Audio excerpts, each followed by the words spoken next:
একজন ভালো কোচ একজন খারাপ প্লেয়ারকে কিন্তু ও আস্তে আস্তে একটা শেপে নিয়ে আসতে পারে। আমরা এমন একজন কোচ আমাদের দরকার যে তার টিমটাকে আসলে একটা নতুন প্লেইং স্টাইল দিতে পারবে। হ্যাঁ, খেলার ভিতরে একটা ছন্দ আসবে, যেটা আমার কাছে মনে হয় যে অপোনেন্ট সবসময় একটা ভয়ে থাকবে যে বাংলাদেশ আসলে আমাদের সাথে খেলতে আসছে।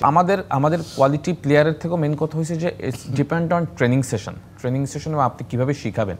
একজন ভালো কোচ একজন খারাপ প্লেয়ারকে কিন্তু ও আস্তে আস্তে একটা শেপে নিয়ে আসতে পারে। হ্যাঁ, সুতরাং আমি মনে করি যে অনেক সময় হলো অলমোস্ট 4 ইয়ার্স কাবরেরা, তো এর ভিতরে তো তেমন কোনো অ্যাচিভমেন্ট সে দেখাতে পারেনি। অ্যাচিভমেন্ট যখন না দেখাবেন সারা পৃথিবীতেই কিন্তু আপনি জানেন ভাই যে কোচ স্যাক হয়ে যায়, রাখে না, সারা পৃথিবীর নিয়ম এটা। তো এখানে তো অলমোস্ট তার 4 বছর হয়ে গেছে। তো এখন যেটা হচ্ছে যে এই ম্যাচ জিতলেই যে আমাদের রাতারাতি ফুটবল চেঞ্জ হবে, ইটস নট লাইক দ্যাট। আমার কাছে মনে হয় যে আমরা এমন একজন কোচ আমাদের দরকার যে তার টিমটাকে আসলে একটা নতুন প্লেইং স্টাইল দিতে পারবে। হ্যাঁ, খেলার ভিতরে একটা ছন্দ আসবে, যেটা আমার কাছে মনে হয় যে অপোনেন্ট সবসময় একটা ভয়ে থাকবে যে বাংলাদেশ আসলে আমাদের সাথে খেলতে আসছে, যেটা আমরা এখন আসিয়ান কান্ট্রির দেশগুলি সাথে খেলতে গেলে আমরা ফিল করি, like Hong Kong, Indonesia, Malaysia, Singapore, মানে তাদের একটা প্লেইং স্টাইল আছে। সুতরাং ওই স্টাইলটা গেইন করতে হবে।